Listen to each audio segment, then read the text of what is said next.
Ayun, bago ko umpisahan yung video, no, ayun, shoutout pala doon sa mga masisipag natin mga photographer dyan sa Vermosa. Ayun, shoutout sa inyo lahat dyan. Ayan, syempre, kay Ma'am Nili 360, Bigotilyong Siklista, Clark TV, Mael Photography. Doon sa iba, hindi ko masyado matandaan, no. Gravity pala. Ayan, basta lahat sa basta sa mga nagpi-picture dyan, thank you.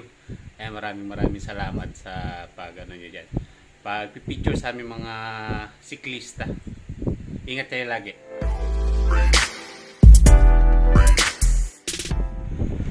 Yun, good day. Happy Saturday everyone. Yahoo! Ayan, kita nyo naman, nandito na tayo sa loob ng Vermosa. Ayan, tapos na tayo mag-club sa labas. Kaya dito na tayo ngayon sa loob. Okay. Kaya dyan sa nakita nyo dyan sa thumbnail natin, ang ating bagong setup ng time trial rigid fork MTB. Ayan.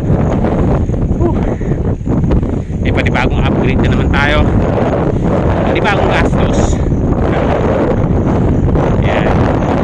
At sigurado Sunday bukas, marami na naman dito mag-bike. Ayan, at shoutout pala muna rin sa aking mga co-vlogger. Ayan, marami yan.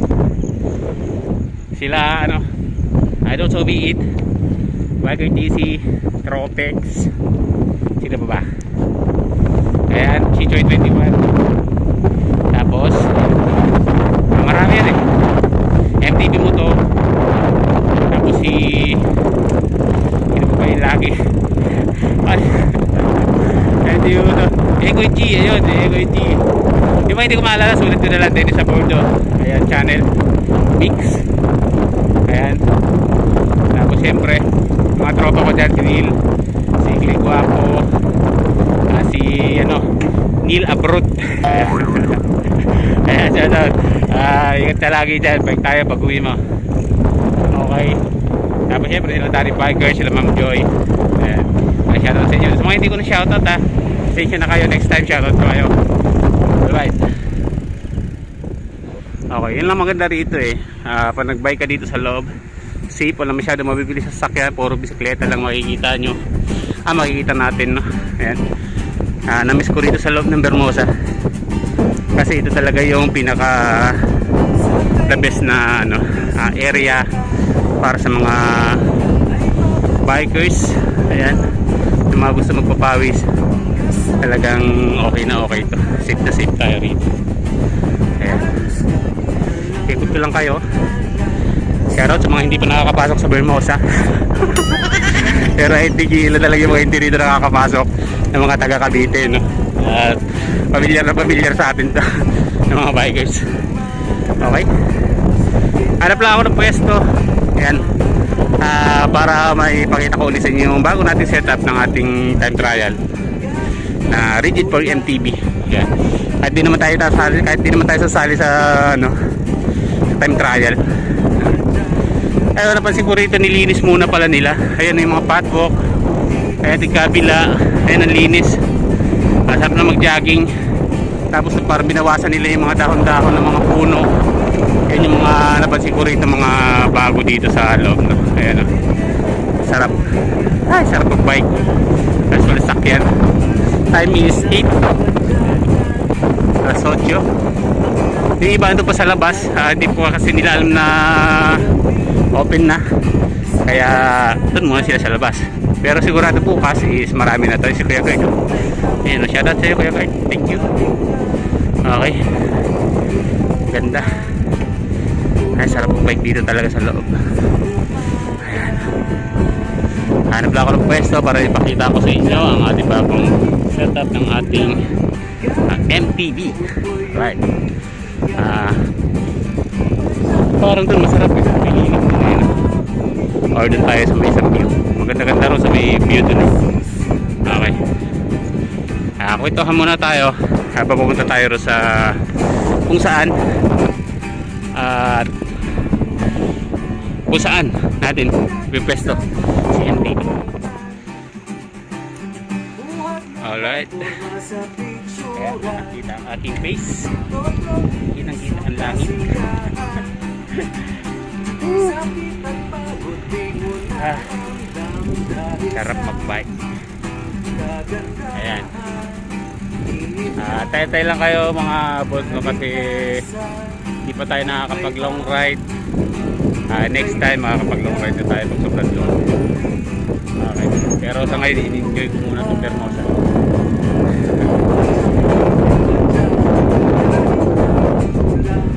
Ikot-ikot muna tayo. Ay kay ano pala, shoutout tayo kay Chef Rich Vlog. Nakakalimutan ko na Chef Rich Vlog. Ayan.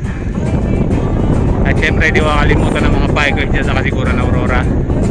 Shoutout sa iyo dyan. Ayan, ingat kayo lahat dyan. Ayun, may bago pa. Ayan. Aabot din tiyak, bangino ahon di masisindak. Ayun, shoutout tayo.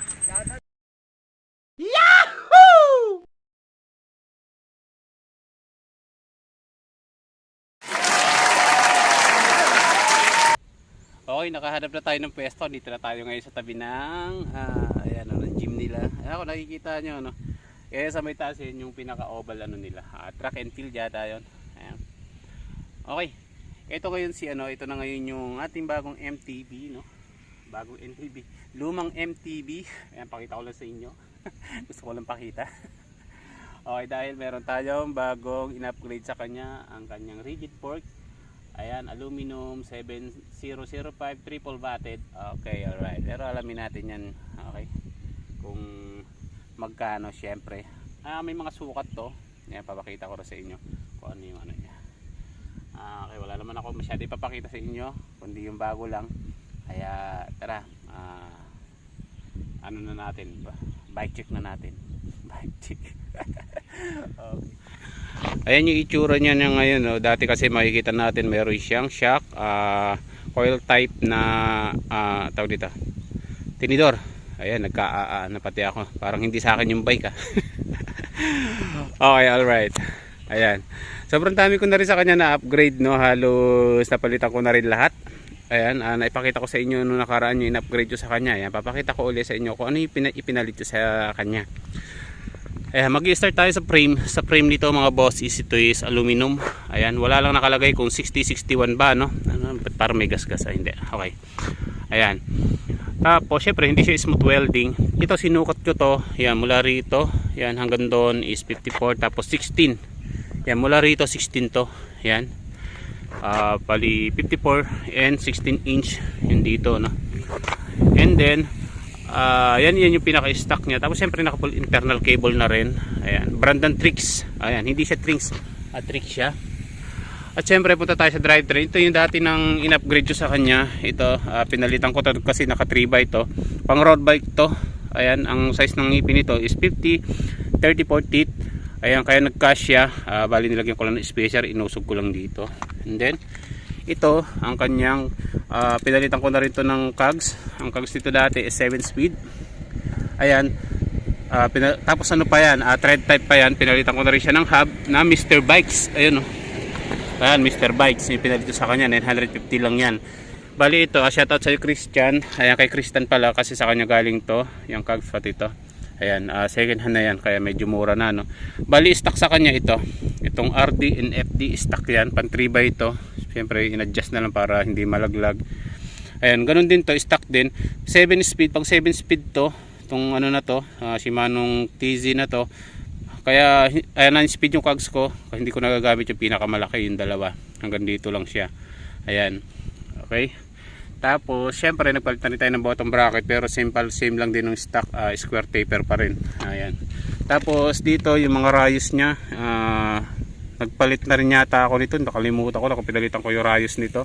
Ang rim stock, pero yung goma nito, ayan, ito pa rin yung bigay ni Vans Bike. Ayan, shoutout sa iyo, Vans Bike. Ayan, siya nagbigay nitong bisikleta na to. And then, ito pinalitan ko na rin to seat post. Ito may seat post nito, sobrang iksi lang, no? Ayan, in-order ko to sa Shopee. Ayan, ano ba pangalan nito? Ayan, Alloy 6061. Ano ba yung pangalan nito? Lungi. Lungi. Ayan.